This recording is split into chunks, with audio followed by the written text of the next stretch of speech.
Assalamualaikum warahmatullahi wabarakatuh. Perkenalkan, saya Wahyu Rizkia dengan NIM 2101104, perwakilan dari kelompok 2 sebagai moderator di presentasi kali ini.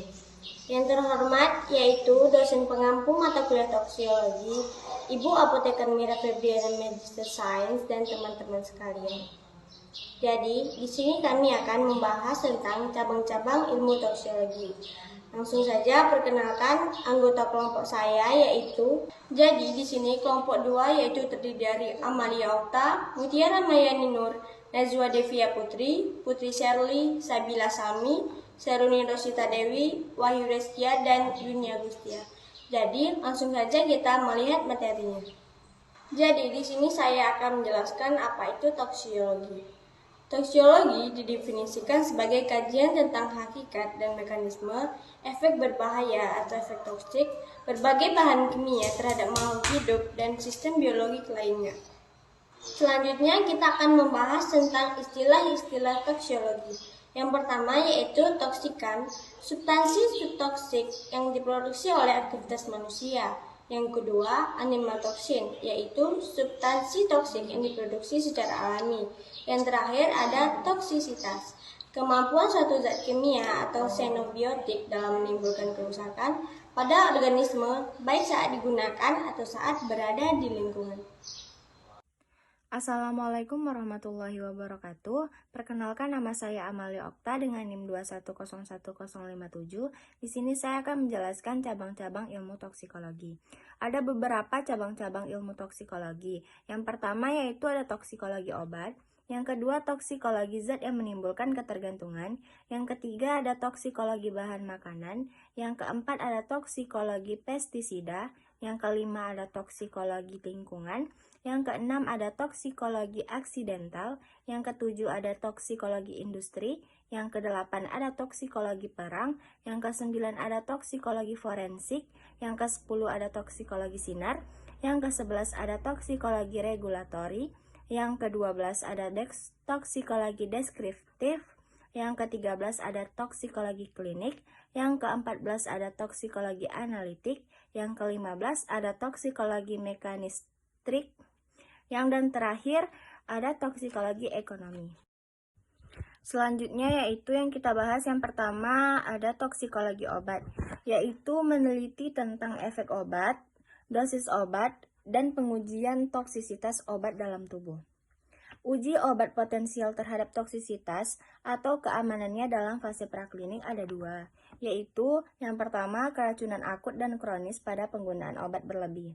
Yang kedua yaitu efek samping yang tidak diinginkan dari obat, kombinasi obat dan kosmetik pada penggunaan sesuai petunjuk serta.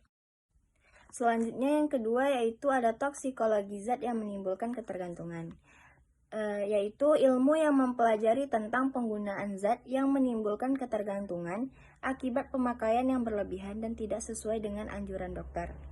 Contohnya, penyalahgunaan berbagai zat psikoaktif seperti misalnya LSD, hetonia, marihuana, dan alkohol.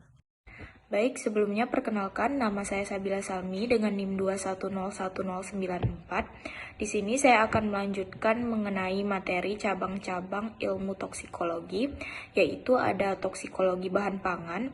Toksikologi bahan pangan merupakan ilmu yang mempelajari pengaruh buruk makanan bagi manusia. Makanan dapat dipandang sebagai campuran sebagai senyawa kimia. Toksikologi bahan pangan menguji bahan makanan, termasuk itu air minum, terhadap kemungkinan adanya zat berbahaya yang dikandungnya. Misalnya, zat warna atau zat pengawet, zat pengikat, korigensia rasa, sisa antibiotika, ion logam berat, zat pelindung tanaman, atau zat pengelantang. Selanjutnya yaitu toksikologi pestisida. Toksikologi mengupayakan pestisida yang digunakan bermanfaat pada manusia dan tidak merugikan manusia. Penggunaan yang tak terkontrol misalnya akan menyebabkan pestisida terus-menerus dalam jumlah kecil, akan masuk bersama makanan di mana kadang-kadang pestisida tersebut sulit untuk dieliminasi. Baiklah, saya Muti Rahmaini Nur akan melanjutkan materi tentang toksikologi lingkungan. Toksikologi lingkungan mempelajari kebahayaan bahan kimia di mana manusia terpajan tanpa sengaja baik di lingkungan, makanan, atau lingkungan kerja. Pencemaran udara yang ditimbulkan oleh asap buangan pabrik dan pencemaran air permukaan yang disebabkan limbah cair dari pabrik. Begitu juga pencemaran air tanah akan menimbulkan dampak negatif bagi penduduk di sekitarnya. Pencemaran lingkungan oleh mikroba patogen dan bahan kimia toksik yang menyebabkan penyakit dan toksisitas pada makhluk hidup termasuk manusia. Ada toksikologi kesehatan lingkungan, yaitu tentang efek samping zat kimia di lingkungan terhadap kesehatan manusia. Lalu ada ekotoksikologi, yaitu tentang efek pencemaran lingkungan pada ekosistem dan konstituennya. Assalamualaikum warahmatullahi wabarakatuh. Perkenalkan, nama saya Yuni Agustia, NIM 2101107. Di sini saya akan membahas tentang toksikologi lingkungan. Jadi, pengaruhnya terhadap kehidupan manusia karena terjadinya pencemaran lingkungan, beberapa penyakit yang menyerang seperti penyakit asma, alergi, dan bronkitis atau ISPA. Selanjutnya ada toksikologi industri. Nah, toksikologi industri ini adalah cabang ilmu dalam bidang keselamatan dan kesehatan kerja yang mempelajari efek bahaya zat kimia pada sistem biologi. Toksikologi industri ini membahas tentang berbagai bahan beracun yang digunakan, diolah, atau dihasilkan oleh industri. Selanjutnya yang akan saya bahas yaitu toksikologi perang. Toksikologi perang ini merupakan toksikologi yang pelaksanaannya untuk perang dengan yang pertama ada senjata atom, yaitu nuklir, dan yang kedua biologi dan kimia atau senjata nubika atau ABC. Sekian dari saya, terima kasih. Assalamualaikum warahmatullahi wabarakatuh. Perkenalkan, nama saya Nazwa Devia Putri dengan NIM 2101084. Di sini saya akan melanjutkan materi tentang toksikologi sinar, yaitu mempelajari tentang bahaya penyinaran seperti radiasi nuklir dan radioaktif. Selanjutnya yaitu toksikologi forensik. Toksikologi forensik digunakan untuk analisis kimia yang berkaitan dengan bahan kimia yang dicurigai sebagai penyebab terjadinya kesakitan atau kematian dari korban.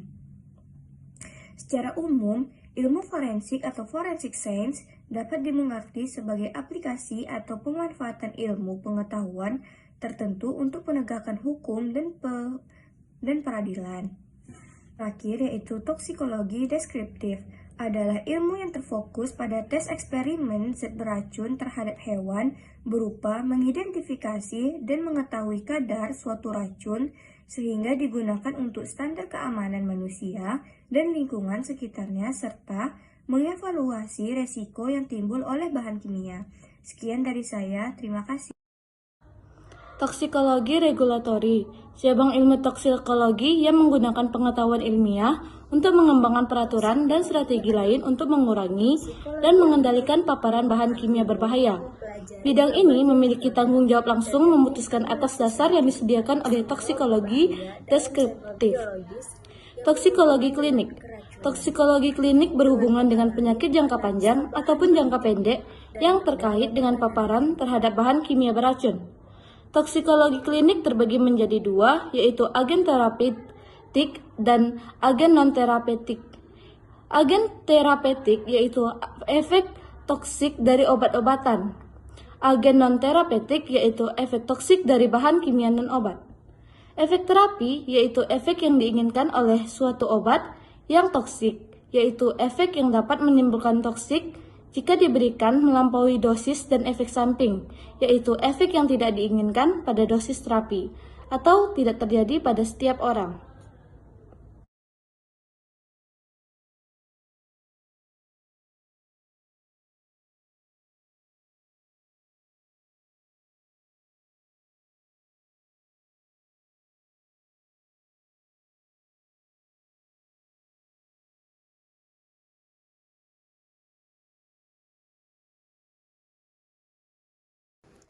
Toksikologi mekanistik. Toksikologi mekanistik merupakan ilmu yang mempelajari efek dari racun terhadap mekanisme sel, biokimia, dan molekuler suatu makhluk hidup. Dengan kata lain, mempelajari mekanisme bahan yang dapat menyebabkan keracunan. Toksikologi ekonomi. Toksikologi ekonomi merupakan ilmu yang berupa menganalisa penggunaan suatu gen toksik secara berlebihan sehingga akan menyebabkan keracunan dan mengakibatkan kerugian dalam segi ekonomi.